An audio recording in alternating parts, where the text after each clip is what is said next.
你在恋爱脑的那几年，有没有因为爱情付出过什么惨痛的代价？快，病人意外流产，需要立即进行清宫手术。家属在哪？需要我们帮你通知家属吗？我没有家属，我的身份证和银行卡都在包里面，直接登记了。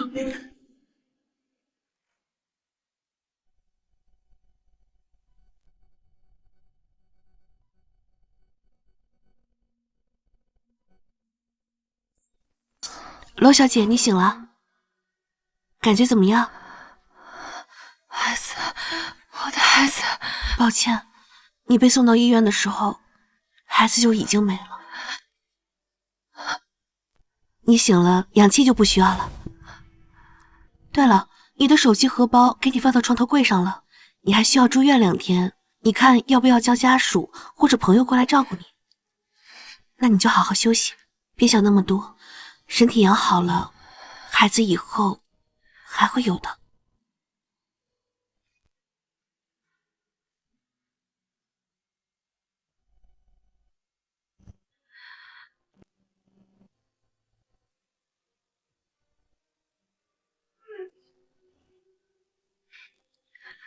娄秘书，限你半个小时内到西宫。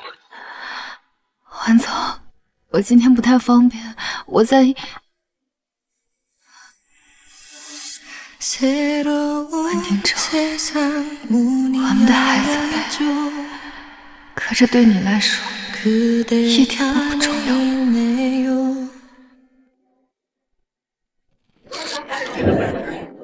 秦六，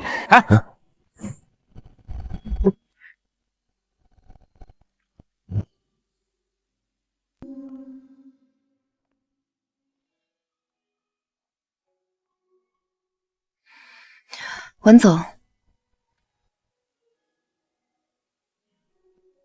娄秘书，你迟到了3分钟。娄秘书，你迟到了3分钟。文总，好了，我不想听你废话，现在履行你首席秘书的职责。娄秘书，很早就跟你说过，女人太能干了不一定是好事儿。瞧瞧你们家文总多偏心，舍不得娇滴滴的新欢被我们灌，还要大老远的把你叫过来喝。苍月姐，对不起，我不会喝酒。你不用道歉，本来就是他无故旷工，要不然今天这个酒局就该他来喝。还真是偏心。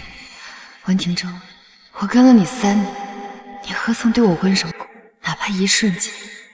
苍月姐这么喜欢工作，肯定是因为今天有事才没有来，都是我没有用，不会喝酒，不然也就不会麻烦苍月姐跑一趟。没事，乖乖女就该喝果汁，喝酒是娄秘书的事。文总还真是怜香惜玉啊。可不是嘛，娄秘书跟了你3年了吧？没见过你哪次带他出来应酬让他喝果汁的呀？大姨妈来了都得喝酒。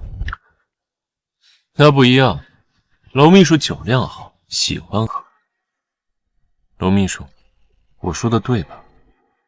原来我为了你的生意，将自己喝得胃病吐血的时候，在你看来是因为我喜欢喝，多可笑！我自以为是的付出，只是个感动了自己的笑话。韩总说的对，我一天不喝浑身难受。来，徐总，陪你走一个。来来来。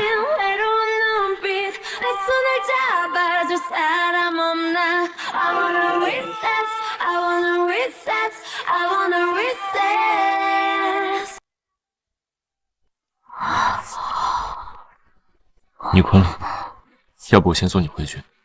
我不困，我想等苍月姐一起。好，那你先眯我。原来3年的陪伴，真的抵不过3天的欣喜。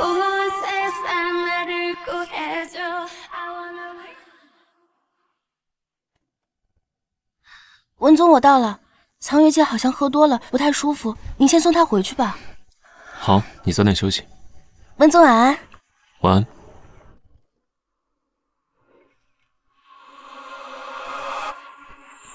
숨막힐 듯한 이 어둠 속 말 못할 비밀들 그 모든 진실은 감추고 잠시 홀로 헤매도 외면했던 세상 앞에 주저없이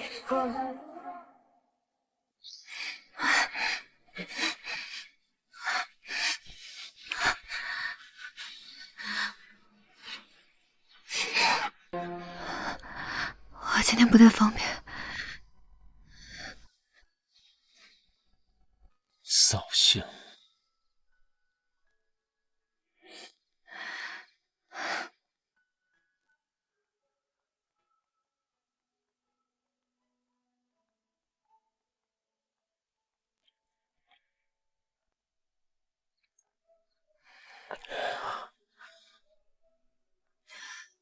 文总这么需要的话，刚刚怎么不带白佑过来？你不是看上他了吗？你看出来了？还是大学生好，初入职场，不谙世事，又干净又好调教。怎么？你吃醋了？文总说笑了，我认得清自己的身份。能这么想，简直太好了。过来，帮我洗澡。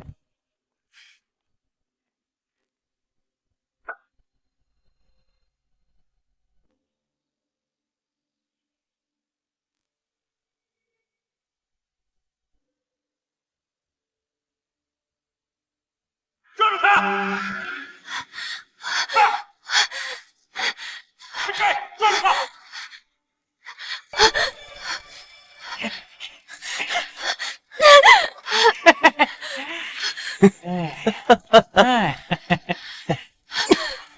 臭娘们儿，你爸妈已经把你抵债给我，还他妈敢跑？啊！我求求你们放过我吧！我爸欠的钱，我会一点点慢慢还上的。还？你一个还没工作的学生，除了这张脸，你拿什么来还？啊！带走！放开！哪来的臭小子，我老子的鞋上，给我上！人！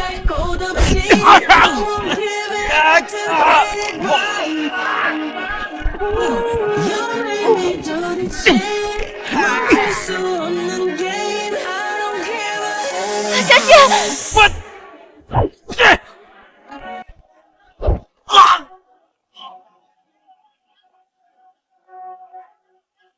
给我等着！走走！你没事吧？先生，谢谢你，你的伤没事，小伤而已。倒是你，需要我给你报警吗？文丁州，有时候我真的宁愿你当年没有救过我，那样我就不会被拉出地狱河，又被踹进深渊。罗秘书早。早，罗姐早。早。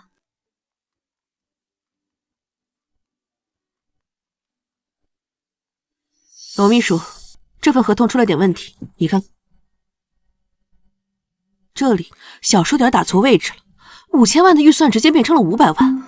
这份合同好像不是我做的，是新来的助理白佑做的。我知道了，这个错误我来处理。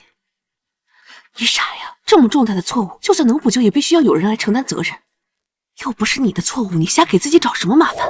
我没说要自己担责，谁做错的就应该谁来承担。何况公司有规定，员工入职不满1个月出现严重工作纰漏的，可以直接辞退。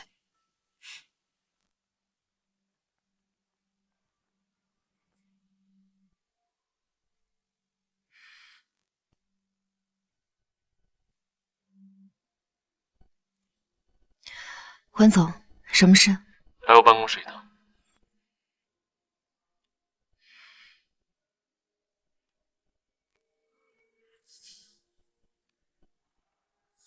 Nobody knows 어둠 속에 감춰왔던 Nobody knows 解释，文总要我解释什么？为什么辞退他？华纳的合同是他做的，小数点放错了，报价直接减少了10倍。好在客户和我们关系不错，愿意重新签订一份正确的合同，否则这笔订单我们亏损巨大。按照公司规定，新员工入职犯下严重错误的，可以直接辞退，并且保留追责权利。对不起，是我太粗心了。合同给我。这份合同的签订日期，正是你无故旷工的那一天。如果不是因为你，这份工作也不会让白佑一个新人来做。所以你的意思是，责任在我？所以你的意思是，责任在我？你是秘书室首席，总领秘书室，底下人犯错，不怪你怪谁？且不说他入职的时候我请假不在公司，就说他不会，可以找别人，或者干脆放着等我回来。他既然自告奋勇，又自作主张，错了就应该承担责任。何况秘书室的人，要么是院校专业透，要么有出色的工作履历。他一个艺术专业的应届生，本就没有资格踏足。如果我非要留下他，秘书室人员饱和，文总要留，就重新给他安排值班。既然秘书室人员饱和，那你让我给他。你说什么？文总，这不太……丰城分公司的项目你来做，没做完之前，不准回总公司。不用了，文总不用赶我走。我和碧云集团的劳动合同还有1个月到期，我自己会走。楼苍月，你这是什么态度？我什么态度？我的态度就是我不干了，我不伺候，不伺候。楼苍月， 심장에 박힌 차디찬 말을 가린 채 너라는게 今天太阳打西边出来了，你这个工作狂居然会在工作日来找我。谢谢，我打算辞职了。什么？我的劳动合同很快就到期，我不打算续约了。你跟文听周吵架了？工作变动，聚聚散散，常有的事儿。行吧，这样也好，毕竟你和他的关系太复杂了，既不是情侣，又不是单纯的上下级，一时纠缠不清的话，你会吃亏的。我知道。哦，对了，前几天顾家的人找我来打听你，月月，要不然你……谢谢，你不用说了，我是不会回顾家的。为什么呀？你是顾家的亲生女儿，顾家又是海城首富，你要回去的话，你就不用这么辛苦了。想享受顾家的荣华富贵，就得付出代价。我已经被养父母卖了一次，不想再被亲生父母再卖一次。那下次顾家再找我来劝你，我就直接拒绝他。谢谢你能理解我。我们是亲姐妹嘛，干嘛说这些啊？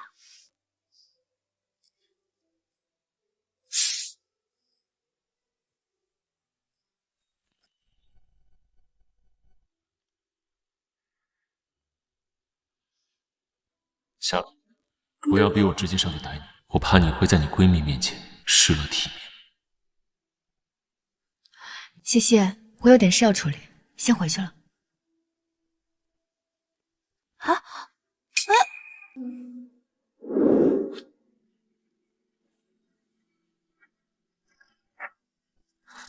清宫手术，月月流产了。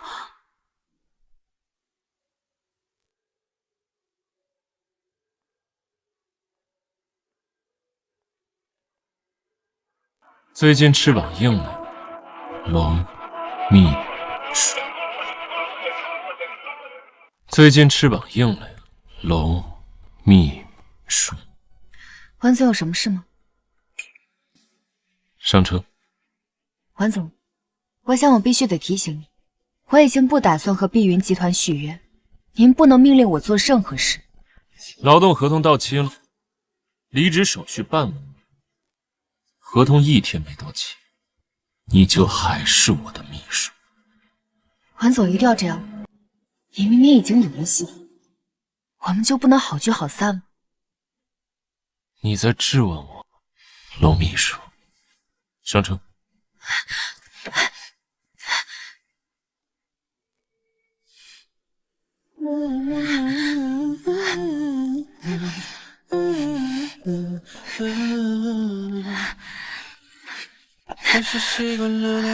这种事情以后就不用找我了吧？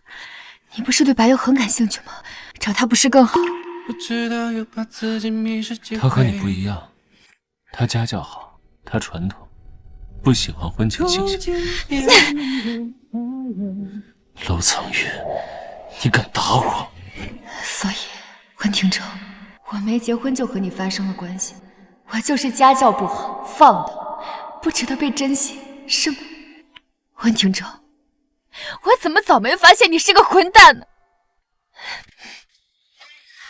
我和冰音的合同还有1个月，我会按照你的安排去丰城分公司出差，给你和你的新欢腾地方。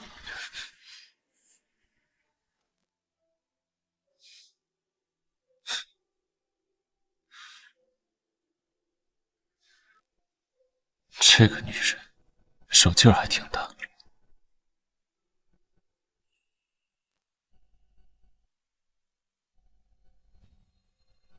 喂，文总，顾家举办了一个慈善晚宴，邀请您参加，您要去吗？去。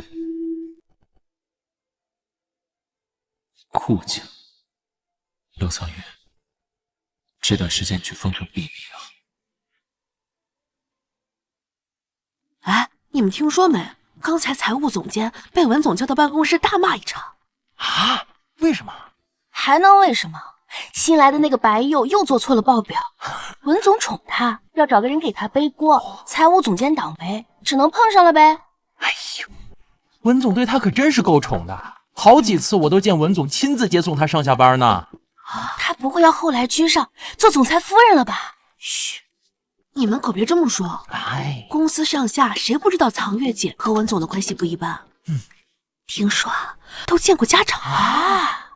文总不至于这么渣吧？不知道。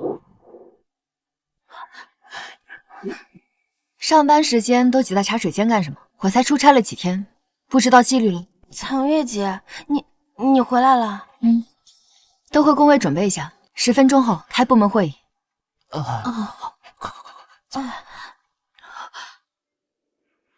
藏月姐，你的工位，我工位怎么了？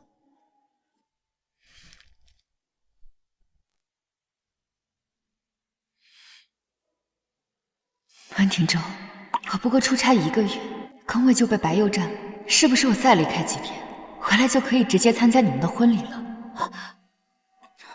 藏月姐，你回来了。丰城的项目结束了，我是回来汇报工作的。对不起，藏月姐，我不是要故意占你工位的，我不知道你今天会回来，是文总的。我现在收拾就走。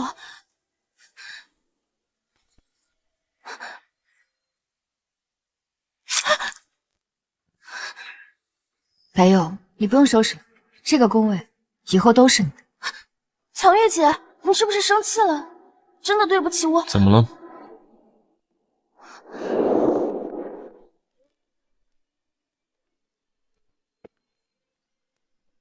文总，没什么。藏月姐从外出差回来，我现在收拾东西，把工位让给她。娄苍月，刚回来就在公司逞威风，谁给你的权利？谁给你的权利？文总，你知道自己在说什么吗？不怪藏月姐，文总，藏月姐没有逼迫我归还工位，是我自己觉得不太好，想搬走的。你不要生她的气啊！跟我去办公室。藏月姐，没事。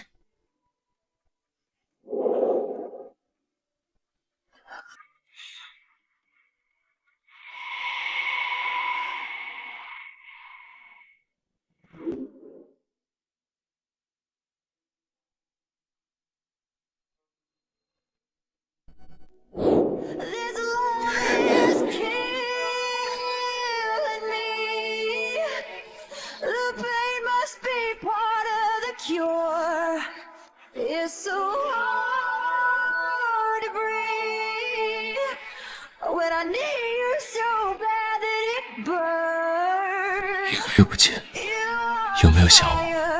文总，我们已经结束了。见没结束不是你说了算。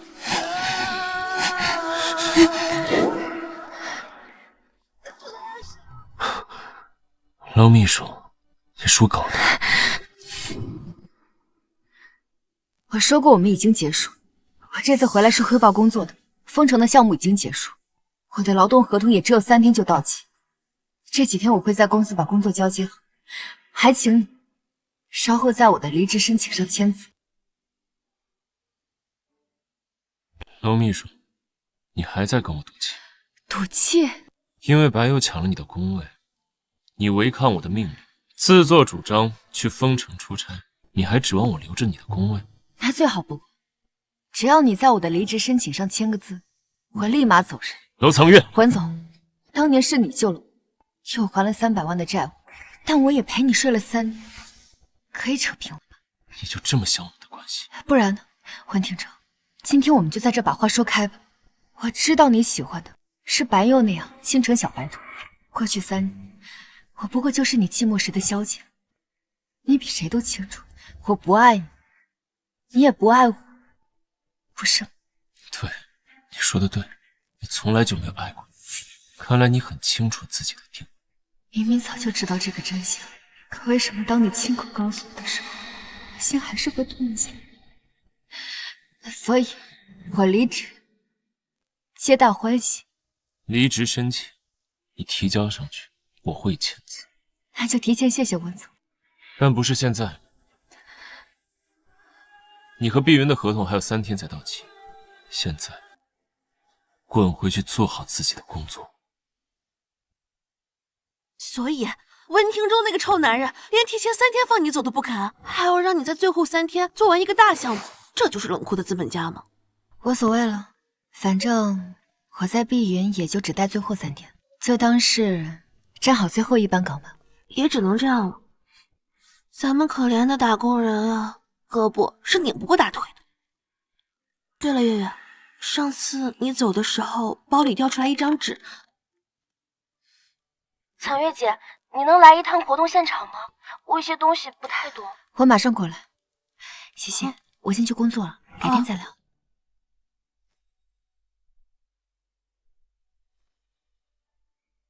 有什么问题吗？草月姐，你来了。是这样的，这几幅刺绣是在最后要展出的艺术品，有2根绳子挂着，到时候这2根绳子会慢慢脱落，然后这个刺绣就会从顶上慢慢飘落下来。我检查过安全问题了，但还是有点担心，想让你再检查一遍，以防万一。好。草月姐，咱们公司做这种非遗项目是不是都没有什么利润？这种项目从来都不是为了赚取金钱。哦，那就是为了赚取名声。好，我明白了。我们公司举办这次活动是为了宣扬我国的非遗文化，让老祖宗留下的瑰宝被更多人看到。是的，现在让我们以热烈的掌声欢迎本次活动的发起者碧云集团的总裁文庭洲先生上台致辞。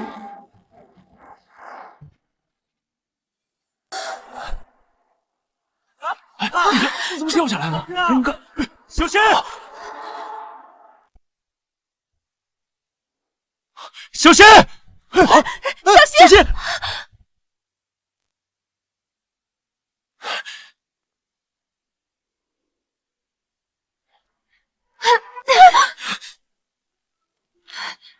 哎，你可是没事吧？就是受伤了呀，没事吧？就医生了吗？没事吧？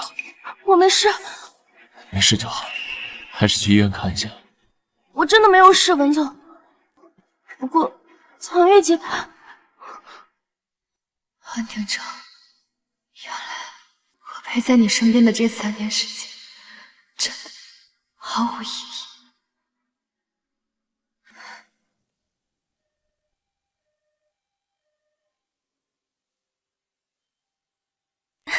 草月姐，你醒了，有没有哪里不舒服？他受伤是自食恶果，你关心他干什么？自食恶果，还请文总解释一下。这一次事故的发生原因是支撑刺绣画的一根绳子松动，虽然监控坏了，但是根据现场工人的回忆，事发之前只有一个人在那个地方停留，就是你。所以你认为是我故意弄松了绳子？那你告诉我，你没事去绳子旁边干什么？白佑说担心安全问题，让我再检查一遍。你没动绳子？没有。好像有，好像有。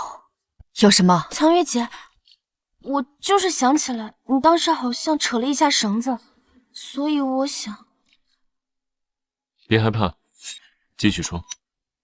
所以我想，会不会是在那个时候不小心把绳子给弄松了？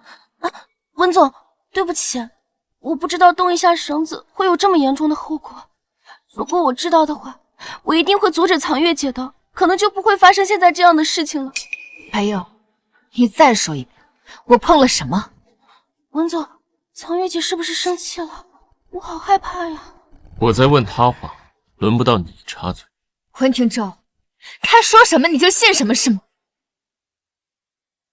温庭舟，他说什么你就信什么是吗？那他说的哪一句话不是实话？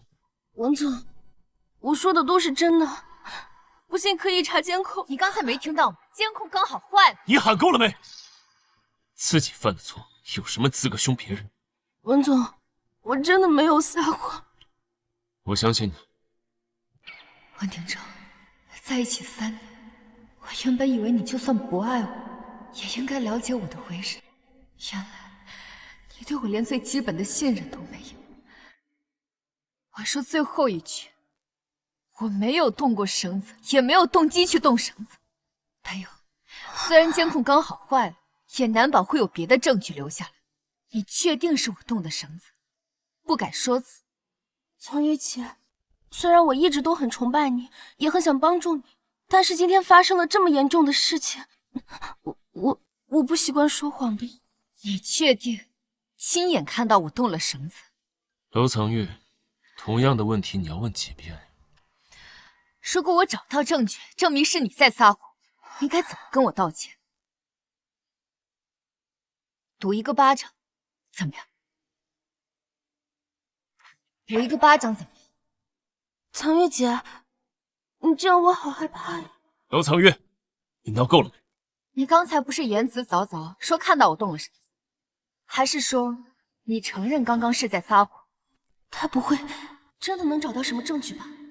不可能，监控已经被我提前破坏，还能有什么证据？肯定是诈我的。越是这个时候，我越不能露怯。我会为我说过的每个字都负责任。我当然敢跟你打这个赌，只是我不知道你还要查多久。今天发生了这么严重的事故，还有那么多的善后工作需要处理，大家都很忙，没有太多时间等你。10分钟就够。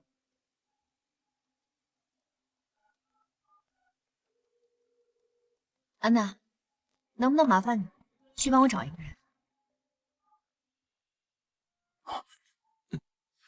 那个，大家好。他是谁？刚才在布置现场，看到他刚好在录视频，说不定拍到些什么别的证据。该死，我当时怎么没注意到有人在拍？那啥，罗秘书，我就随便拍了拍，不知道我拍的是不是你想要的，我也不确定。你们先看，我在外面等。说不定他什么都没拍到呢。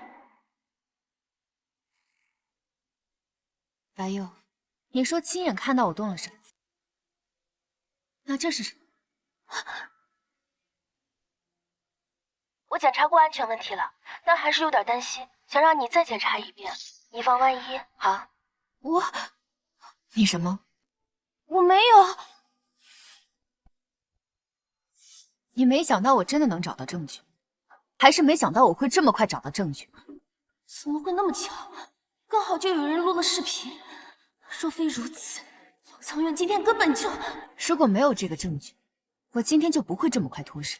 你是不是这么想的？苍月姐，我没有。就算没有视频，我还能报警。绳子上有没有我的指纹，一验就知道。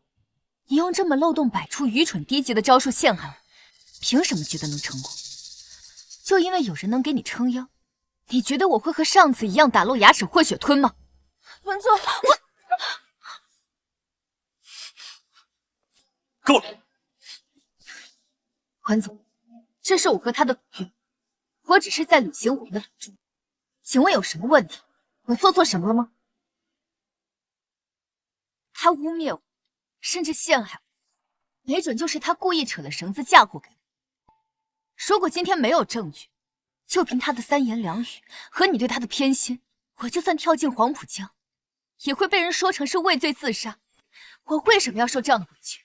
受了委屈我不能讨回来吗？一个巴掌而已，我已经手下留情了。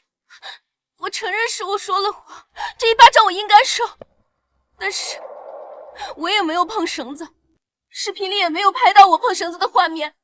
你说我扯绳子污蔑你，你不也在借题发挥来诬陷我吗？你有哪里比我高尚了呢？我也只是吃醋文总身边有一个你，所以我才一时情急之下说了谎。文总，对不起，是我的错，我不应该那么小心眼，不应该想着要是藏月姐有了瑕疵，变得不那么完美，或许你就不会那么喜欢她，就能注意到我了。我知道我的想法很卑劣，本来就是藏月姐先到你身边的，我才是第三者。你不是第三者。这件事情到此结束，差不多够了。原来老话说的对，不被爱的那个人才是第三者。环总，我和碧云的劳动合同还有最后3天，但我受了伤，属于工伤，不能再回公司上班。我会让医院开证明，一起交给人事部请假，以及申请工伤赔偿。还请你不要忘记答应我的事，尽快在所有文件上签字。楼藏月，你这是又想跟我闹？闹？环总，你想多了。我受了伤，不能被打扰，还请你们立刻马上离开我的病房。楼藏月，出去！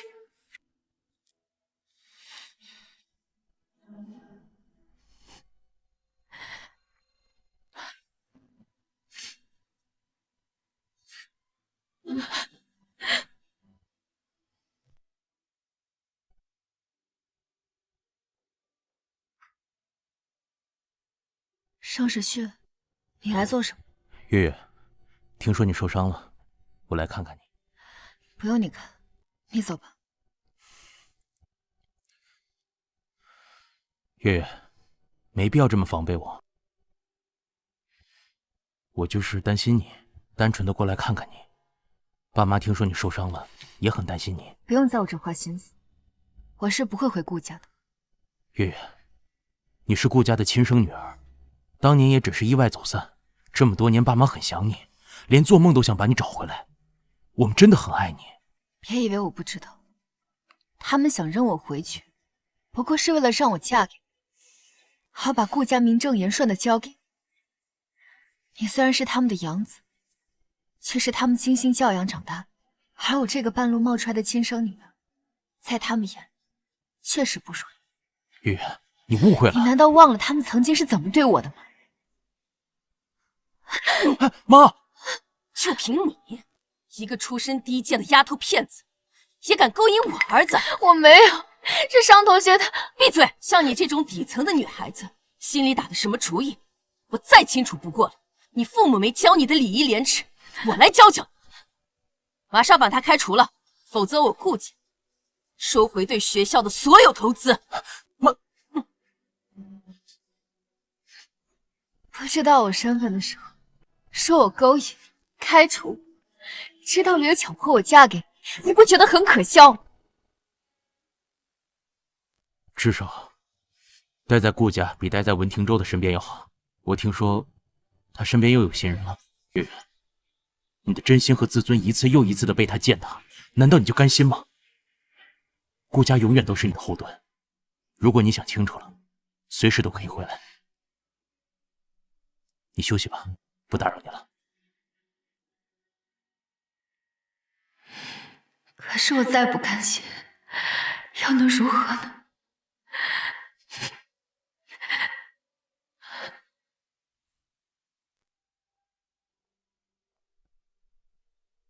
楼藏月，你还知道我回来？环总，我是来拿我的离职证明的，人事说卡在您这没签字，烦请您尽快签一下。你真的想好了？是。别以为你在碧云当了几年首席秘书就很了不起。之前那是我捧你，离开了碧云，你什么都不是。谢谢文总的指教，但这就不劳您操心了。罗总，环总，虽然您事理万机，但是我的时间也很宝贵，请您立刻在离职证明上签好字给我。你就一定要走？不是你让我给白佑上位的吗？哦，你真是好样。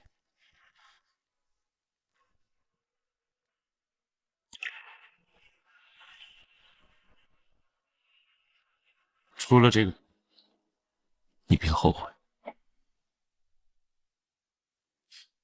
环总放心，我就算在外面流落到去要饭，也绝对不会要到你碧云的门口。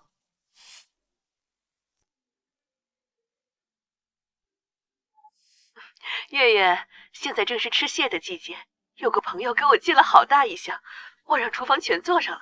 晚上你和田州一起回来吃饭呢？伯母，就这样说定了，我再亲自下厨给你做几个你喜欢吃的菜。伯母，我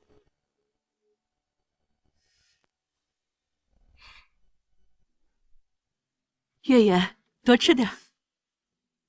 怎么一段时间没见你，感觉你瘦了好多，这气色也不好，是不是身体不舒服呀？没有，可能是今天涂的口红不太显气色，我回去就扔了它。再工作也得要照顾好身体啊。田州，月月做了美甲，剥不成螃蟹，你也不说帮着剥一下，怎么跟你爸一个德行，一点都不贴心。瞎说，谁说我不贴心啊？这不，正给你剥着呢。真好呀，两个相爱的人能携手走到白头，真幸福。可这样的幸福，我注定不会拥有。田州，你和月月已经交往3年了，婚事也该提到日程上啊。谁说我和他是交往关系？谁说我们是交往关系？你这话什么意思啊？你们不是交往关系，那是什么？我的事情不需要你们操心。我吃饱了，先走了。你这臭小子，你给我解释清楚呀！你是想气死我吗？这小子从小被我俩惯坏了，一身的臭毛病。是，没事，环总说的也是事实，我跟他确实没在交往。月月，你说这话是什么意思？董事长，温夫人，其实我今天已经正式从碧云离职了，答应过来吃这顿饭，是想亲自和2位道个别。过去几年，谢谢2位对我的照顾，以后山高水长，2位多多保重。怎么会这样啊？田中什么也没说呀。是啊，董事长，温夫人，那我就先走了。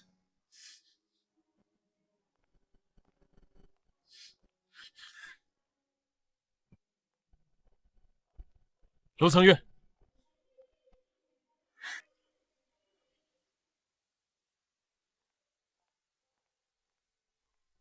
罗苍月，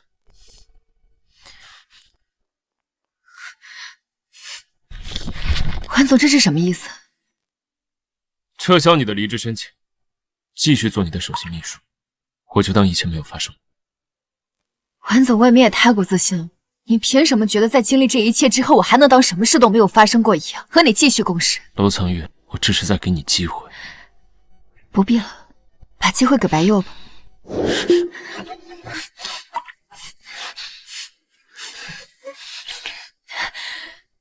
你不是和白佑打的火热吗？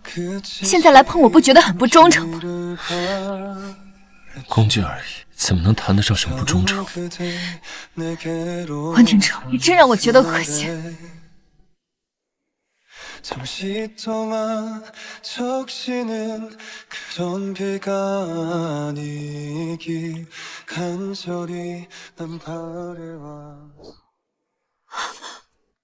我去，你真辞职了？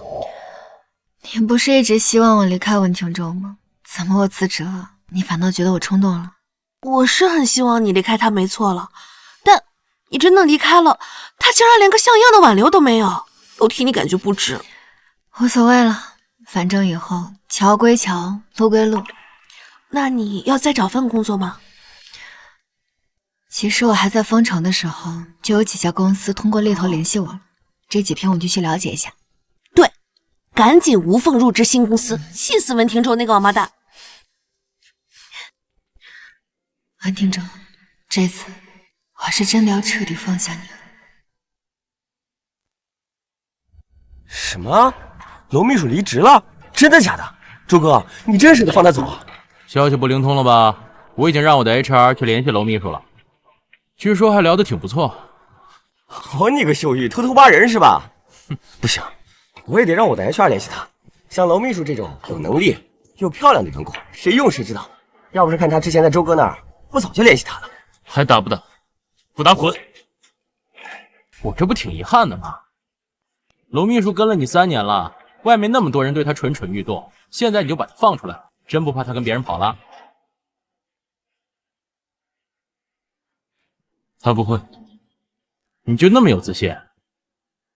你要想的话，可以试试。不想打了。周哥，你是说月月从碧云离职了，现在在找工作？啊！通知所有猎头公司，不允许给月月安排工作。既然已经离职了，那他就只能到我身边了。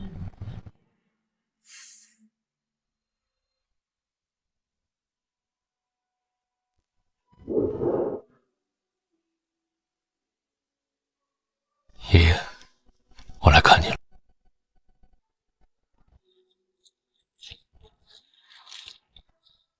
爷爷，我真的做错了吗？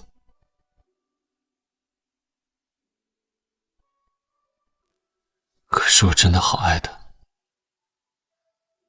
但是她是顾家的女儿，是害死你仇人的女儿。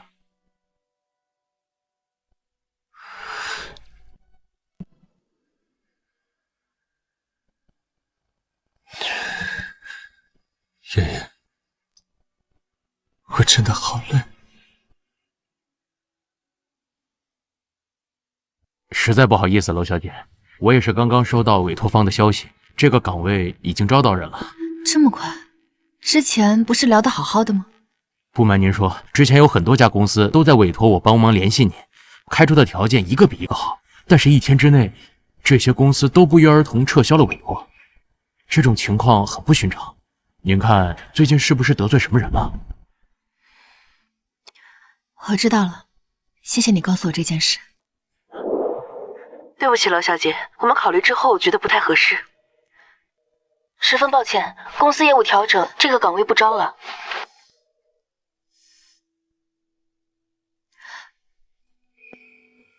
哎，你好，我是娄藏月。你打错了，我们不招人。文婷州，你是不是男人？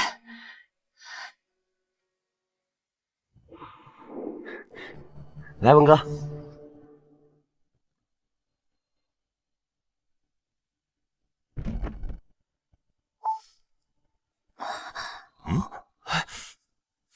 嗨，娄秘书。文总，可以出来一下，我有话想问你。有什么话不能在这儿说？我觉得还是私下说比较好。苍月姐，虽然过去我一直很崇拜你，把你当做榜样，但是你现在都离职了，还这样纠缠，会不会不太好啊？我今天不找你事，你最好也别给自己找不痛快。文总，我只需要5分钟。文总，我突然有点不太舒服，可不可以送我回去休息啊？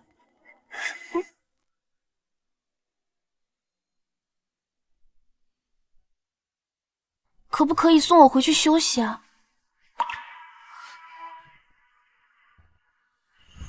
我先送你回去。谢谢文总。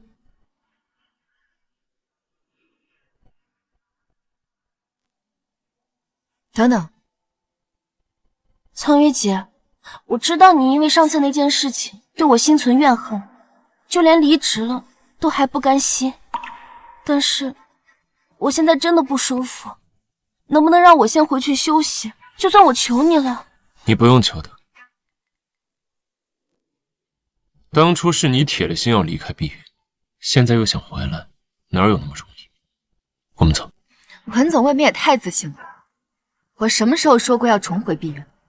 既然文总不愿意私下说，那我就在这儿当着大家的面直说。我楼藏月自问在碧云就职期间，在工作上兢兢业业，就算离职，也是按照程序站完最后一班岗。说一句好聚好散不过分，但你却在背地里使阴招，影响我找下一份工作，你不觉得很可笑吗？你什么意思？文总不用给我装傻，这世上除了你，谁还有这样的能力和闲心干涉我找下一份工作？所以你找不到工作，觉得是我在从中作梗？不然呢？不可理喻。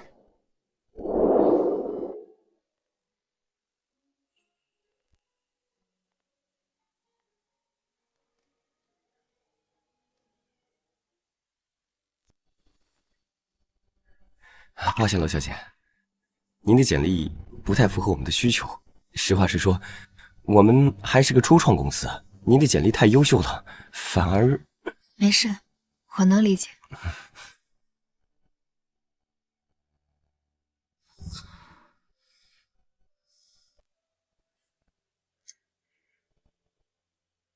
月月，你去哪儿？我送你。不用了，我自己会打车。这个点是高峰期，不好打车。上来，我捎你吧。不会带我回顾家。放心，在你没同意之前，我是不会做违背你意愿的事的。上来吧。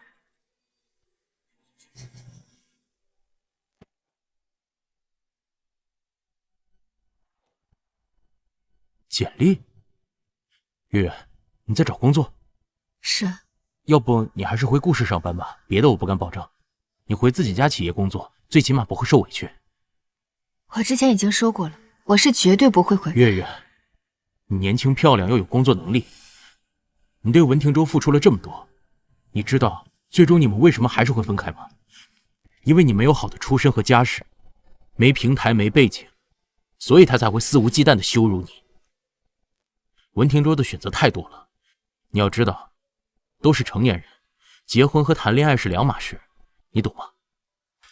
文庭洲这么对你，难道你就不想让他后悔吗？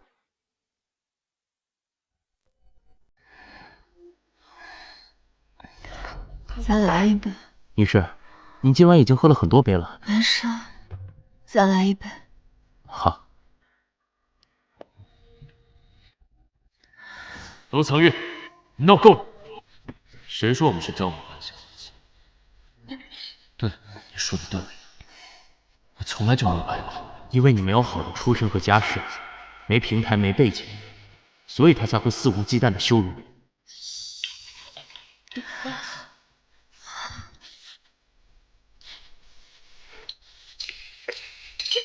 邵世轩，我答应你。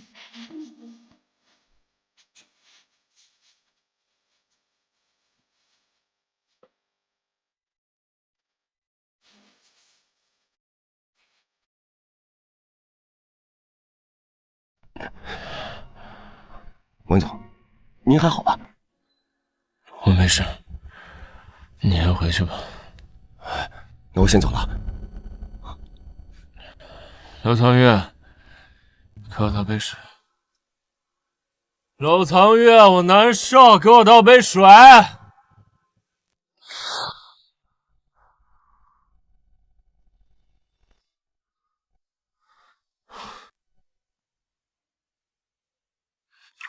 我今天真是喝醉了，家里哪儿还有什么楼藏月？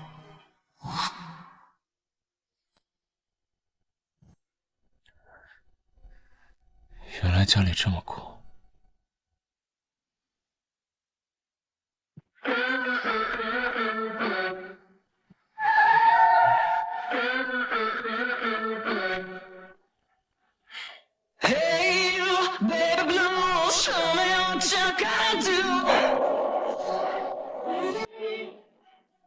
月月，欢迎回到这里，准备好了吗？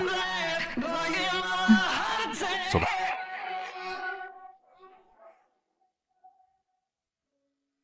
大家欢迎集团新上任的副总楼藏月女士。大家好，很高兴能和大家共事。月月呢，不仅是咱们公司的副总，她还是董事长。我初来乍到，对集团的业务还不是很熟悉，还请大家不吝赐教，先从市场部开始吧。好的，我们市场部上个季度业务的重心主要放在网络销售平台，通过扩大网络销售渠道，实现了业务的增长。那么接下来我们准备，文庭真，离开你，我会努力让自己过得很好。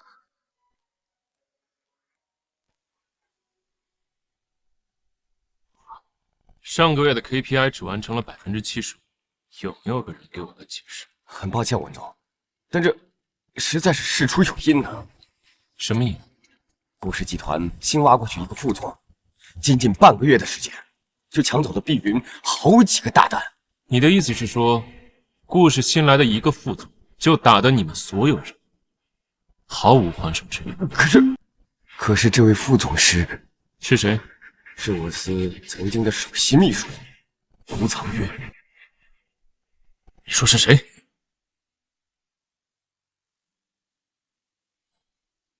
月，还忙着呢。商总有事？咱们一定要这么生疏吗？月月，我们是一家人。我还有很多工作要处理，没有时间闲聊。商总有事可以直说。好吧，今天晚上收藏大师黄培元老先生举办了一场慈善拍卖会，邀请了各界成功人士参加。我是看你回到顾氏一直在忙，没日没夜的，你偶尔也要放松一下。这个晚会你陪我去吧。好。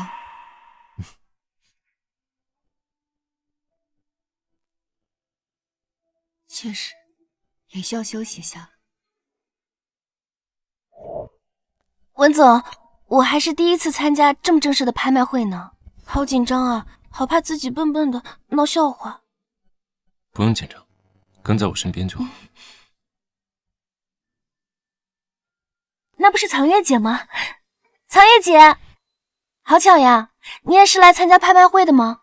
刚才我还担心，万一遇不到认识的人，会紧张尴尬呢。不过我记得今天的拍卖会好像邀请的都是各界名流，名额数量很少。藏月姐，你以前只是一个秘书，而且你都离职了，你怎么拿到邀请函的呀？是谁邀请你来的呀？什么意思？难道是有人想浑水摸鱼混进拍卖会？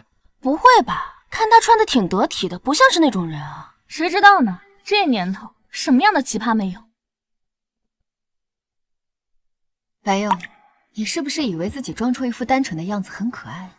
藏月姐，你这话什么意思？我听不太懂。听不懂？你是不是以为只要你做出一副单纯无害的样子，不管说什么恶毒的话，所有人都不好意思说你？你以为所有人都跟文庭舟一样眼盲心瞎吗？藏月姐，你误会我了，我刚刚不是这个意思，我只是太久没有见到你，毕竟我们也一起共事过，我只是好心过来跟你打个招呼，没想到你不领情就罢了，怎么还冤枉我？文总，你快跟藏月姐解释一下，我不是这个意思，我嘴笨不太会说话，你是知道我的，我没有什么坏心。楼藏月，这里是公共场合，差不多得了。先撩者贱，文总还是管好自己的秘书。我是拿着邀请函光明正大来的，不劳白秘书费心。他好像瘦了许多。都离职了还阴魂不散，你给我等着！凭什么你都离开碧云了，还能跟那么多上流人士搭上话？说不定你还在打着文总和碧云的旗号。看来我可要再想个办法。慧慧，你在洗手间啊？拍卖会马上要开始了，今晚的拍品都准备好了吗？放心吧，我都准备好了才出来补妆的。那你可要看紧一点，听说今晚的拍品都价值不菲，要是坏了或者弄丢一件，我把你卖了都赔不起。我知道，为了怕弄错每件拍品，我都贴了对应名字的。说起来，这次有个叫楼藏月，也不知道是什么身份，居然捐了一件西周出土的白玉九尊，据说能拍出今晚最高价。真是羡慕他们这些有钱人啊！有了。先生们、女士们，尊敬的各位来宾，感谢大家在百忙之中抽出时间来参加本次的拍卖会。本次拍卖会所得都将用于慈善事宜。我正式宣布，本次拍卖会开始。对不起了，藏月姐，谁让你总是等我的路呢？现在有请第一件拍品，由天湖集团胡总提供的金玉观音一座，起拍价20万、 25万、30万、 40万，目前最高价是40万，有没有要加价的？40万一次，40万2次，40万3次，成交！恭喜这位女士。有请下一件拍品，来自刚蝉联了第3次影后的超级大明星李若慈女士提供的永恒热恋项链一条。西西生日快到了，她是李若慈的影后，拍下这条项链送给她当生日礼物，倒是很合适。35万。文总，我可以举牌吗？你也喜欢这条项链？一是实在喜欢，二是我发现它刚上来的拍品便宜点。虽然我知道您很有钱，但是我也心疼您花钱。不用为我省钱，喜欢就拍。100万。不愧是文总，竟直接叫价100万，100万一次，100万2次，110万，200万。好，现在文总叫价到了200万，这位女士还要继续吗？倒数3秒，3、2、1，时间到！恭喜文总将这条永恒热恋项链收入囊中。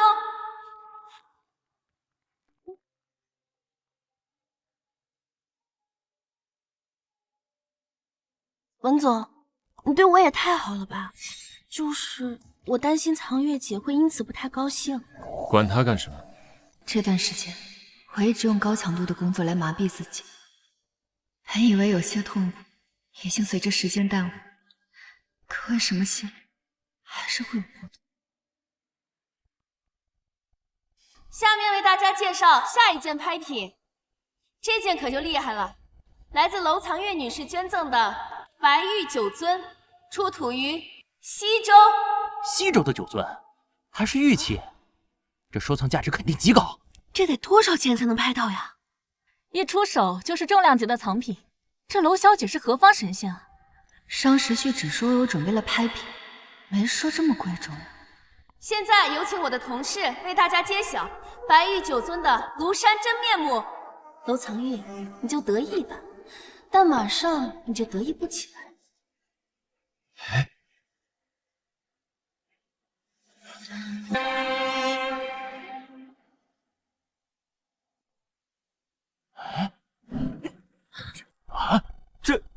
这不就是一个普通的马克杯吗？什么西周的？我看是上周的吧。谁这么大胆，居然敢在黄先生的拍卖会上愚弄所有人？这究竟是怎么回事？楼女士，请给大家一个合理的解释。藏月姐，我知道你在离职之后心存不甘，一直想当着文总的面证明你自己过得很好，但你也不能在今天这个场合之下胡来。你快跟大家道个歉，认个错，别真的把事情给闹大了。这位小姐，你认识楼藏月啊？他到底是做什么的呀？他之前是我们公司的秘书，前不久刚离职。原来只是个秘书，一个小小的秘书，哪来的这么贵重的古董？我们都被他耍了！敢耍我们，必须让他付出代价！保安呢？把他赶出去！楼藏月，这下我看你还怎么翻盘！这么重要的场合，商时序不可能拿慈善拍品来开玩笑。原来的拍品一定是真的，白玉酒樽只是被人给换了，是他。诸位，我准备的拍品确实是白玉九尊，只是不知道被谁给换了。死到临头了，你还敢嘴硬？我们又不认识，无冤无仇的，我们为什么要换你的东西？就是，那你说有人换了你的东西，你给大家说说，到底是谁换的？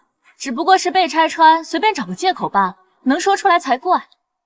没记错的话，本次拍卖的邀请函是1人1函，中途不能离开会场，否则邀请函会失效。既然如此，那么真正的白玉九尊一定还在会场内，只要封锁现场，查一查监控，肯定能知道是谁干的。他说的也有点道理啊。对，还可以查监控，那就查查呗，万一真的有白玉九尊呢？很抱歉，刚刚收到消息说存放拍品的房间里外监控不知道什么时候被人用口香糖糊住了，缺失了一段记录。怎么会这么巧呢？刚好监控就被糊住了。藏月姐，你还是别再执迷不悟了，根本就没有什么白玉九尊，你别再欺骗大家了。你怎么知道我没有？本来我也不想揭穿你，让你难堪，但是事到如今，我也不得不说了。藏月姐，你之前只是做秘书的，虽然你的工资是比普通人高一点，但是你也不可能随随便便就捐出一个价值不菲的古董吧？文总也是这么认为的。楼藏月，凡事适可而止。凭什么每次主动挑事的人不是我，但被要求适可而止的都是我？我偏不。我知道白玉九尊在谁身上，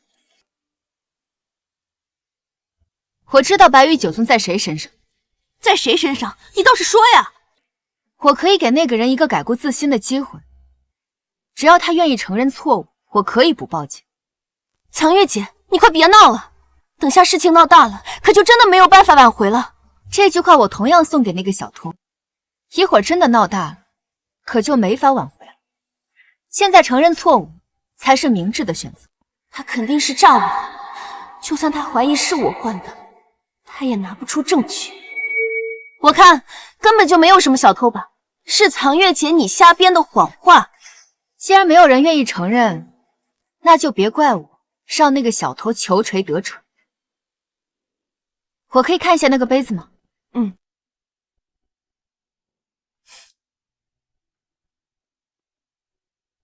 看杯子又怎么样？我这次可学聪明了，替换的时候不仅遮住了监控，还戴了手套，不会留下指纹，你找不到任何证据。这个杯子好像和公共茶水间的杯子不太一样。这是 VIP 室特供的杯子，杯底还有本次活动的 logo。原来是 VIP 室的杯子。你们的 VIP 休息室是所有人都可以进去休息吗？不是的， VIP 休息室是黄大师专门为重要宾客准备的，只有持金色邀请函的贵宾才能进入享用。本次拍卖会发出的金色邀请函总共只有5张。只有5张？这范围一下子缩小了很多。糟了，失算了，竟然没有注意到我随手拿的一个杯子，竟然是 VIP 休息室特有的。小偷，你现在还不愿意承认吗？偷窃古董，涉案金额巨大，是要吃很多年牢饭的。我今晚拿的是金色的邀请卡，但我一直在1号休息室里休息，也没动过休息室里的杯子。不信你们现在就可以进去查看。我在3号休息室，我也没动过。我是4号，我没注意这么小一个杯子，不过还不知道在不在。我跟娄小姐之前并不认识，我一个大老板也不缺这一个古董，我并没有作案的动机啊。范围越来越小，就算是 VIP 休息室的杯子，也不能断定就是 VIP 休息室的人干的吧？藏月姐，我想起来了，你在进来的时候出示的也是金色的邀请函，你也可以进入 VIP 休息室，说不定这一切都是你自导自演的呢。对，我想起来了，他刚才拿的确实是金色的邀请函。我看这大概率就是你自导自演的吧。大家想想看啊，在座的各位能拿到金色邀请函的都是有身份地位的人，只有你娄藏月籍籍无名。与其相信这些大人物会费尽心机去偷你一个杯子，我更愿意相信是你自己不知道从哪儿偷的邀请函，想装逼被揭穿了，在这颠倒黑白，还把脏水泼到别人的身上。好狡猾的女人，我们差点就被她牵着鼻子走了。谁说我家月月籍籍无名的？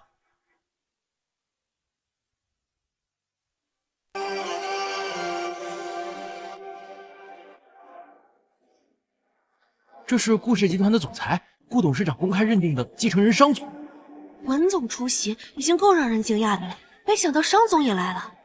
这拍卖会真是大人物云集。商总来了，看您一直不在，还以为这次您不来了呢。我要是不来，还不知道你们怎么欺负我们家月月。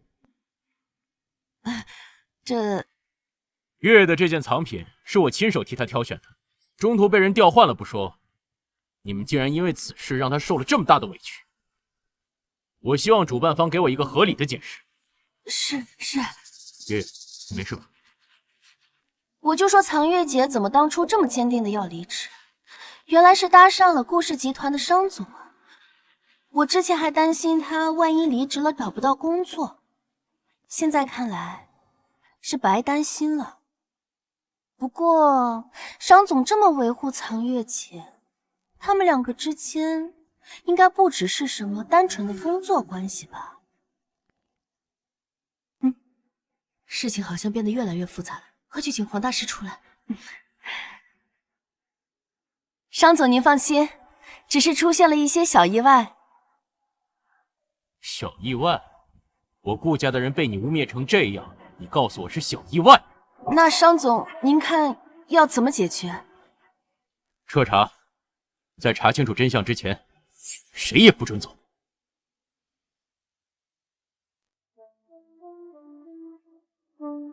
怎么办？这个楼藏月好像和商总关系不一般啊！商总要查，我们还能怎么办？难道你还要得罪顾家？到底是谁偷了娄小姐的东西？赶紧站出来主动承认！我要连累我们所有人。反正又不关我的事儿，我又不怕查。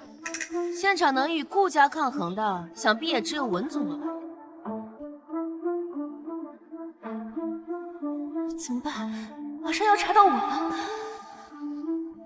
不能让他们查出来。你怎么了？文总，没什么，我就是感觉心口不太舒服，可能是里面太闷了，我想出去透透气。你确定是里面太闷了吗？当然了，文总，你知道我的身体一向不太好。还有，楼藏月的酒樽就在你包里吧？文总，你真当我是瞎子吗？你耍的那些小花招，你都能看出来。对不起，你慌什么？刚才装的明明挺好的嘛，既然现在已经装了，那就给我好好装下去。你愿意帮我，为什么？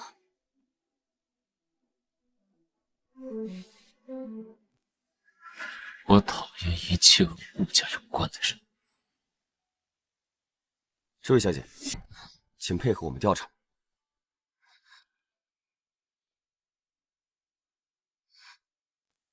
我的人，你们也敢动？文总，我们也是听命行事，请您不要为难我。顾家也敢在我文廷州面前撒野吗？我们走。文总，你这是去哪儿啊？我的行程不需要向你汇报吧？你想多了，我不在意你的行程，只是今天有人让我们家月月受了大委屈。我说过，这件事情查清楚之前，谁也不准离开。如果我非要，那你可以试一试。藏月姐，你怎么能这样？你在碧云工作3年，文总对你有知遇之恩，你不能刚搭上商总就对你曾经的老东家恩将仇报吧？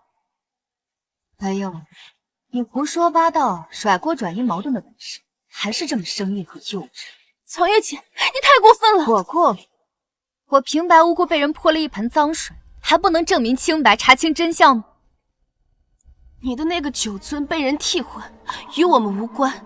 我知道你觉得我接替了你的位置，向来对我不满。有什么你冲着我来，别难为文总。演技不错，可惜我不是文廷州，不吃你这套。藏月姐，我以前一直很崇拜你，羡慕你，觉得你是一个聪明独立的女强人，现在看来也不过如此。你今天一切的表现都是依仗着商总的势力。商总，你恐怕还不知道吧？藏月姐在碧云的时候，她都是靠着勾引。我怎么做人做事，轮不到你来评判。我怎么做人做事，轮不到你来评判，反倒是你，你是个蠢货，这件事倒是有眼皆知。文总，藏月姐她又打我。楼藏月，感动我的人，道歉。文总，对我们家月月说话客气点，她只是打了一只苍蝇，自己都没嫌恶心，为什么要道歉？没事吧，月月？说疼不疼？没事。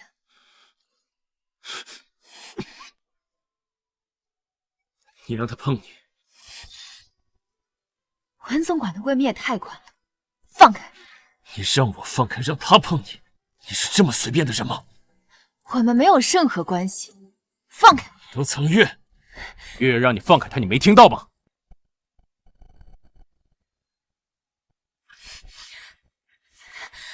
痛！文廷州，月月已经不是你的秘书，请你今后离他远一点。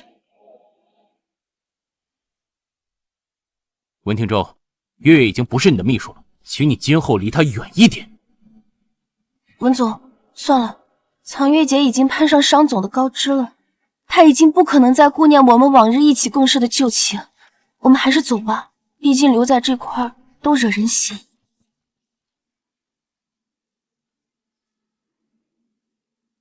这位白小姐还没有接受检查，我说过，事情没有查清楚之前，谁也不准走。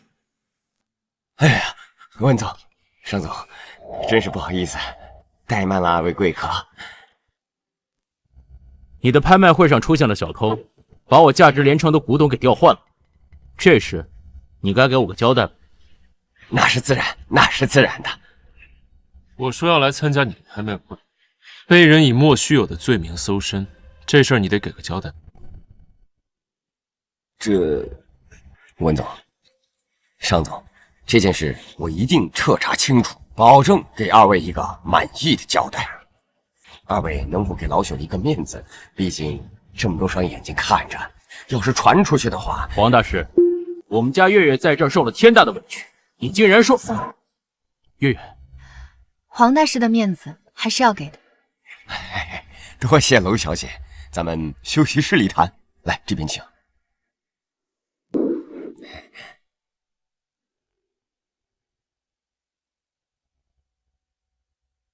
可恶！我这么好的计划，竟然还是让楼藏月走过去了，还差点惹得一身腥。老天爷也太不公平了！文总，您等等我。文总，对不起，今天是我……白佑，你知道我为什么还把你留在身边吗？是因为我觉得你足够聪明。你以为你耍的那些小聪明能瞒得过我的眼睛？之前我不跟你计较，是因为符合我自身的利益。但是今天，你触碰我的底线。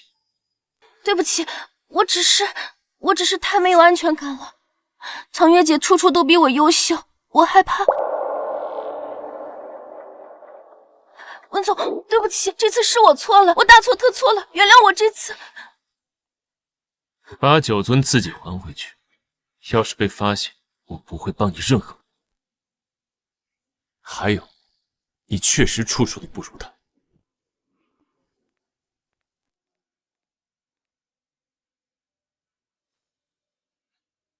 楼藏月，全都怪你！月月，你刚刚为什么突然让步？那个白佑表情慌张，举止怪异，今天晚上的事肯定跟他有关系。我知道，白玉九尊就在白佑包里。那你还……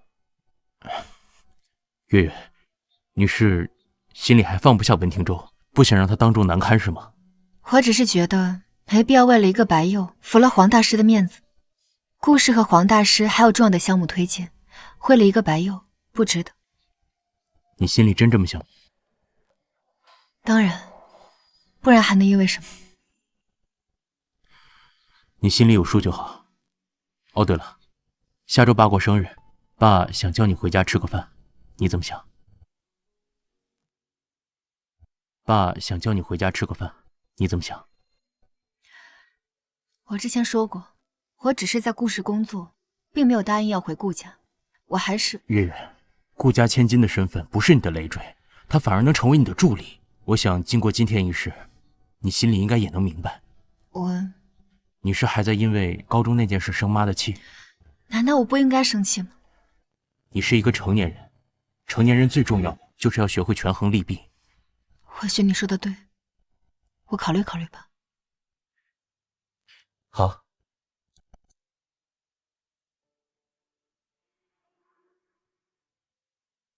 哎呀，自从藏月不来咱们家以后，这一家人聚在一起更沉闷了。你们父子俩都是巨嘴葫芦，也没人陪我说说话。既然两个孩子已经分开了，还提他干什么？还不是这个臭小子！哎，藏月那么好的姑娘，在我心里早就把她当成儿媳妇了。所以你到底为什么突然就分开了？我听说你身边多了个小姑娘，便是对不起藏月，被藏月甩了吧？是，你真的劈腿了？从小到大，我是这么教你对待女孩子的吗？那我能怎么办？她如果只是楼藏月就好了，但她是顾家的女儿。什么？我爷爷是怎么去世的？你们都忘了吗？今天是我们小周的生日，小周，你给爷爷说，想要什么生日礼物啊？我想要一个大大的蛋糕，还有一个奥特曼，咻咻咻咻咻，奥特曼打大怪兽。好，爷爷给你买。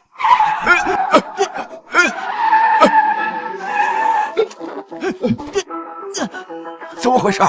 文总，是顾家的车辆，咱们刚抢了顾家一个标，他们会不会气坏坏啊？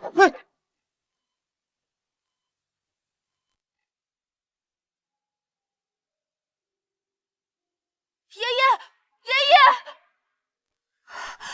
小周，你和爷爷在回来的路上遭遇了车祸，你爷爷他已经……关键时刻，你爷爷紧紧地把你抱在怀里，才保住你一条命。以后你要带着爷爷的希望，好好的活下去。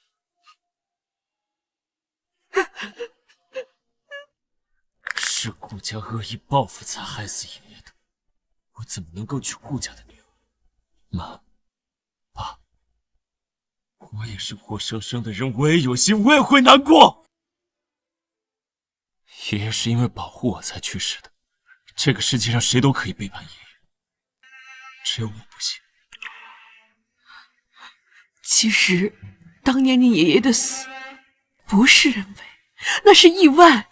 我和你爸也调查过了，当时你还小，就没有把这件事情告诉你。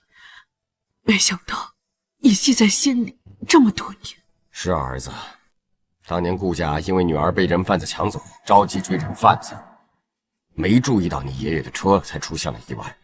虽然你爷爷的死确实跟顾家有关系，但顾家并不存在主观上的故意。是，当年呢，我们已经庭外和解了，这么多年过去了，你也该放下了。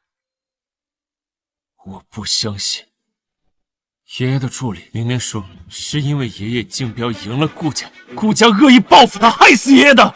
当时那种紧急情况，助理也是随口猜测的。若真的是顾家心存歹念，为什么警方不去找他们的麻烦呢？有钱能使鬼推磨，一定是顾家打通了上面的关系，所以才……儿子，你心魔太深，太偏执了。你爷爷去世，我和你妈也很难过。是，所以啊，这几年你接手家里的生意，明里暗里针对顾家，我们也由着。但是啊，凡事要有个度。今天我和你妈跟你说了这么多，我希望你能好好想一想，千万不要做下冲动的决定。你从小就优秀，不需要我和你爸爸操太多的心。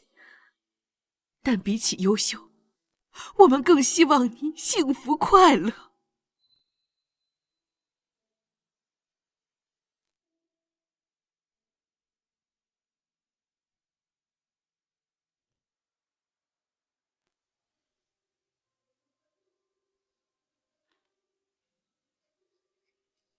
当年顾家因为女儿被人贩子抢走，着急追上贩子，没注意到旁边的车才出现。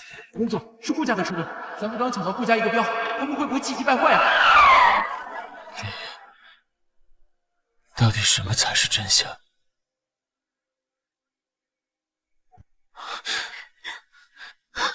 乔小姐，乔小姐，文庭舟，你放开我！你干什么？刘藏月最近还好？渣男，你还好意思问藏月？她都为你流产了，你还抛弃她，还找新欢来气她，渣男，真不是个东西！你怎么不去死呀？你说什么？放开我！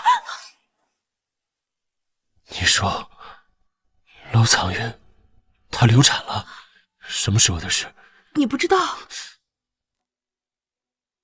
哎呀，我乱说的，你听错了。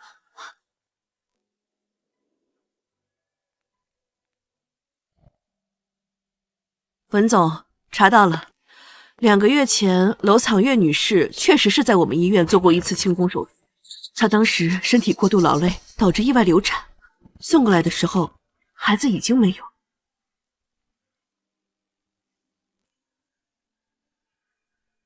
1月13号。哎，白秘书，来跟我们也喝一个呗。小姑娘刚进社会，不会喝酒，你们这些人别教坏她。我找个能喝的。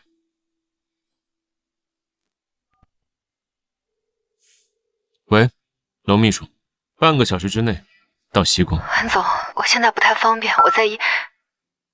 放心，半个小时之内人必到。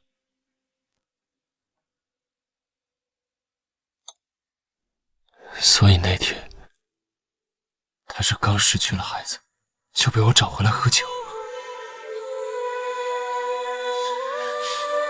我到底做了什么事？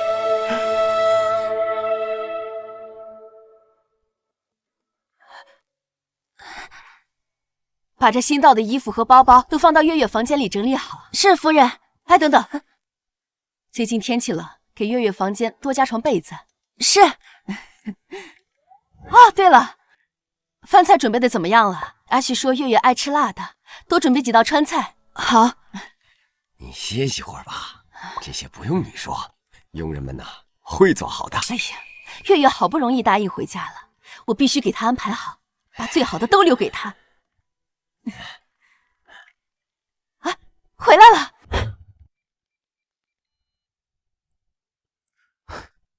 你不用紧张，如果顾家待得不舒服的话，随时都可以回去。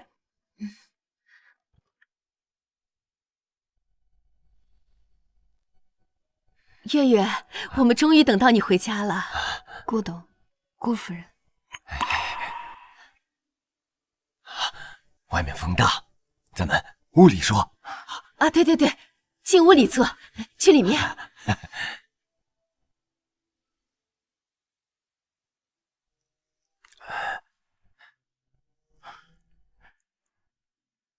啊，那个阿旭，你带着月月在家里参观一下，我们去看一下饭菜，很快就可以开饭了。好，哎，我也去帮忙。走，我带你转转吧。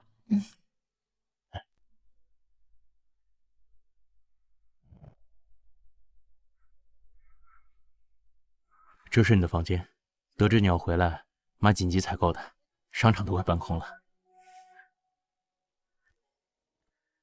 这些是你小时候贴的，自从你走丢以后，爸妈一直没舍得把它们抹去，一直留到现在。还有这间房子，他们也舍不得搬走，就害怕你哪天想回来找不到家了。他们，你是他们亲生女儿，他们很爱你。走吧，再带你看看别的地方。月月，你多吃点，你太瘦了。我吃饱了。是，饭菜不合口吗？没有，饭菜很好吃，只是我真的吃不下。没事，吃不下就放下，等会儿啊，让佣人给收了。顾董，顾夫人，我该回去了。你这就要回去啊？你不能再多待会儿吗？下次吧，还还有些工作上的事要处理。啊，你爸爸明天过生日，在世豪酒店宴请了宾客，你能去吗？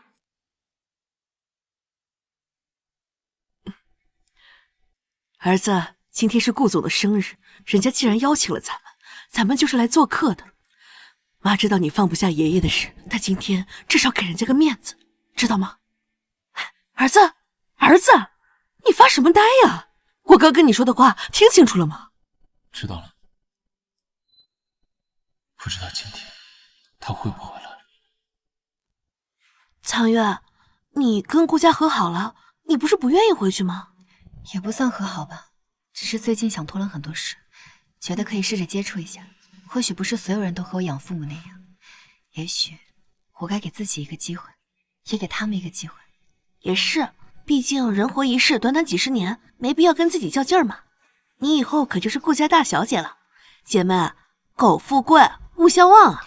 我还能忘了你啊？哦，对了，有件事儿我得向你道歉，我可能给你惹麻烦了。什么事啊？就你之前来家里的时候，不小心把流产手术单落我那儿了，我之后想跟你说来着，但都被别的事儿给岔开了。你知道我流产的事？我知道它不是重点，重点是我昨天晚上在酒吧碰见文婷州那个渣男，我一时气不过，我就不小心说漏嘴了。什么？苍月，真的对不住，你骂我一顿吧，要不你打我一顿也行，我以后再也不喝醉了。好啦，真的没事，反正我跟文婷州早就结束了，他知道了也没事的。苍月，好啦，进去吧。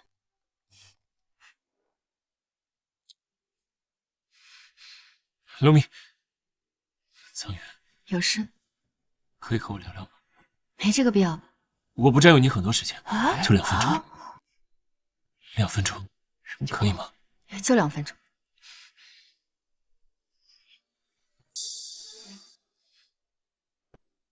你要说什么？你最近过得好吗？文总，有事说事，我们之间现在应该不是可以互相寒暄的关系。我听你闺蜜说了你流产的事情，所以呢？苍月，我真的不知道。事到如今，你知不知道又有什么区别？你也不用摆出一副好像很愧疚的样子，我不需要你的愧疚，我也并不觉得可惜，反而很庆幸，幸好他流掉了，没有一个尴尬的身份出生在这个世界上。你真的这么想？你真的这么想？不然呢？苍月，其实2分钟到了，文总请自便。苍月，现在知道后悔了，早干嘛去了？不过我还真得谢谢你，要不是因为你，月月不可能回到我身边来。他是我的人，我先得到他的。这句话你还真说错，我跟月月高中就认识了，要真论起来，也是我们先认识的，有你什么事儿？那又怎么？虽然他现在回归了顾家，但是你们最多只是养兄妹，他对你也绝对没有超过养兄妹关系的想法。你就这么确定？他是我教的，我了解他。那咱们走着瞧。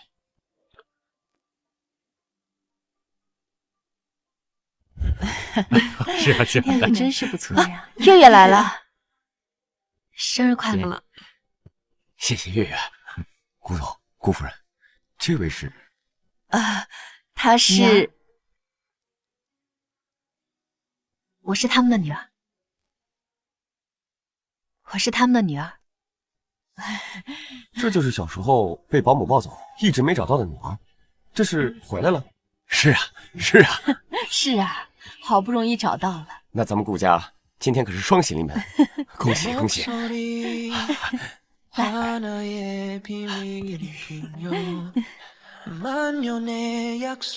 慢试着去接受我的新身份，好像也没有那么难。各位，感谢大家在百忙之中来参加我的生日宴。今天除了我生日之外，我还要告诉大家一个好消息，那就是我顾氏集团的千金回来了！哇，恭喜啊！恭喜恭喜恭喜恭喜！是的，月月是我们夫妻2人唯一的亲生女儿，感谢上苍，让我们一家人在20年后得以再度重逢。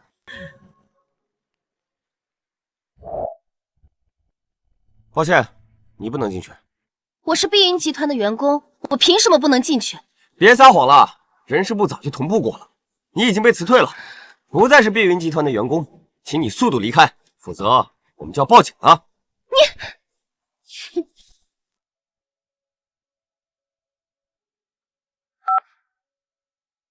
您好，您拨叫的用户暂时无法接通。您好，您拨叫的用户。怎么会？楼藏月是顾氏集团走势的千金，老天也太不公平了吧！难怪前2天就把我开除拉黑了，原来是因为楼藏月。我不会让你们好过的。月月，这么晚就别回去了，跟我们回顾家住吧。不了，我还需要适应一下。啊，没事没事，我们能理解。你能承认是我们的女儿，我跟你爸已经很开心了。好啊好啊，慢慢来。我们啊不急，我让司机送你回去。这个就不要给我推辞了。大晚上的，你一个小姑娘，我们不放心。好。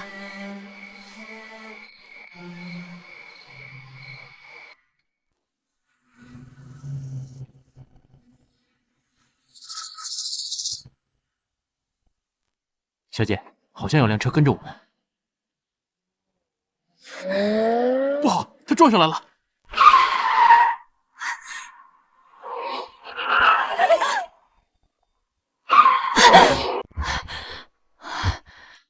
是突然冲出来的那辆白车救了我们。下去看看。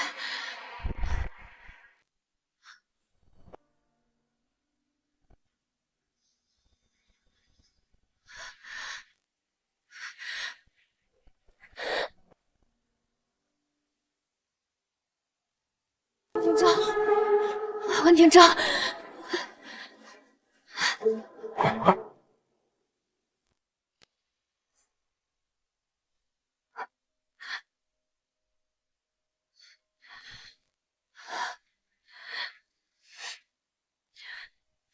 医生，温庭说怎么样了？我们给他做过全身检查了，好在他驾驶的车辆安全系数高，左手手臂骨折，外加脑震荡，并无性命之忧。没事就好，没事就好。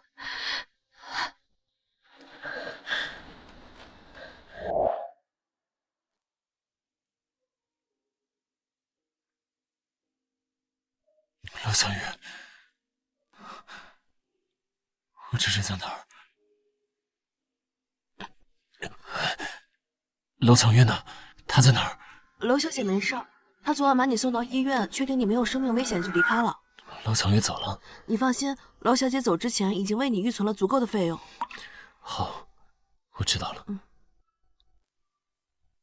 儿子，儿子，你没事吧？月月给我们打电话说你出车祸了，我和你爸吓坏了。就是这好端端的，怎么会出车祸呢？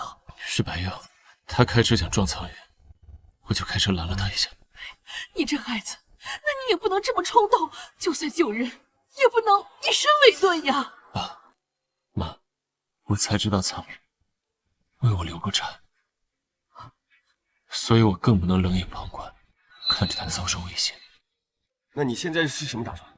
以前是我亏欠他太多，现在我只想弥补他，表达我的歉意。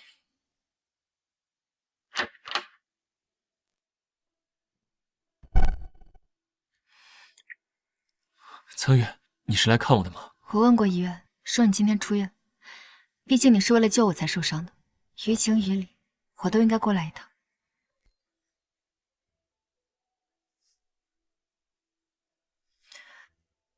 礼物我已经送到了，医药费已经结过了，我先走了。等等，我们现在已经这么生分了吗？温总，我已经不是你的员工，我们之间没有任何的关系。就算你是为了救我受的伤，但白佑是你招惹来的，这对我来说本来就是无妄之灾。你别指望我会对你感激涕零，过去种种，我不可能一笔勾销。我是个女人，不是贱人。我明白，但是能不能陪我去一个地方？这是最后一次，我发誓，以后不会再打扰。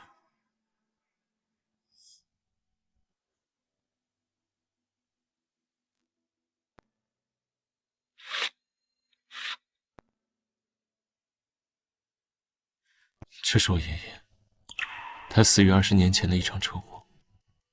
肇事者是顾家。你说什么？那天是我的生日，我爷爷来学校接我。与此同时，顾家的被人贩子绑架，顾家着急追他，于是悲剧就发生了。我之前不知道真相，我以为顾家是为了打击报复才害死我爷爷。当我知道你的真实身份是顾家女儿的时候，我很痛苦。我不能背叛爷爷，和仇人的女儿在一起。但是我们朝夕相处了3年，有了非常深的感情。在原本的计划里，我今年是打算向你求婚的。所以，你让白幽故意靠近，在我面前刻意维护他，是为了……对，我是为了报复你，但是我又下不去手。我想让你离开，但又放不开手。那段时间，我喜怒无常，反反复复，我也不知道我到底想要什么。今天跟你坦白一切，不是想为自己开脱，我只是觉得你有权利知道真相。谢谢你陪我走这一趟，穆地老，我们走吧。好。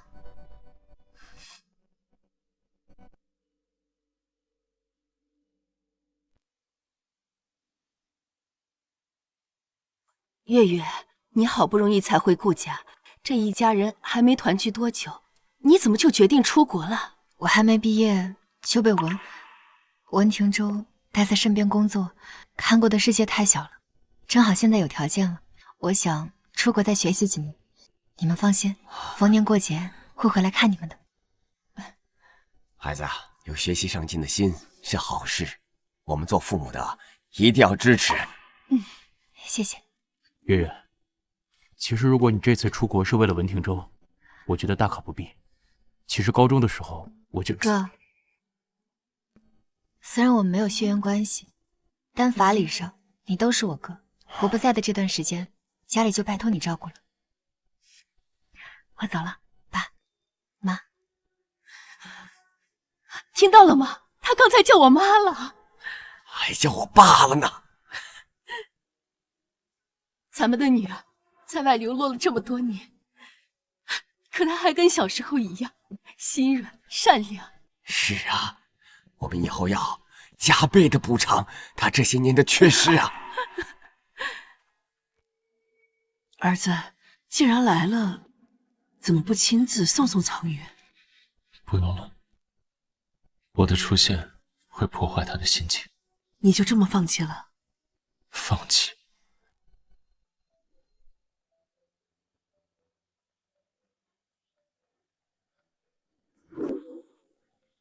？Good morning, everyone. I'm your economics professor, Win. 苍云，世界这么大，我只想与你产生联系，请允许我的新的身份重新认识你。未来。